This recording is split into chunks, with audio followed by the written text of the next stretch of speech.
word, but did God transform you inwardly by a complete change of your mind? Then you will be able to know the will of God, what is good and is pleasing to Him and is perfect. So God said, and God told us to not to conform to this world, but change our mind. Our mind is deeply, limited, and our mind is sinful. That is comes from our heart because our nature is sinful. So that's why we are advised to change. Ano ba nandito sa mundo?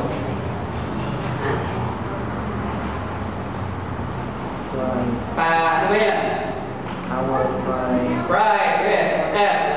Our Parang, no? lustful desire. Okay. Yes. Gusto ko ito, yung mga material things, lust, nandito sa mundo.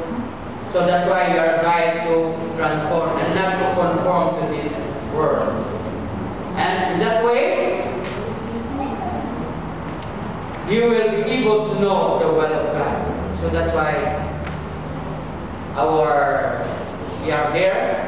Every Saturday we must be here in our church because that is one way of fulfilling our destiny. We always remember that our destiny is not here in this world. Our destiny is in heaven because the Bible says we are created not to be defeated, not to be distracted, but to be with Him forever. So I hope this short sermon will remain in our mind as our reminder until Jesus comes that our destiny is not here, but in heaven. God bless.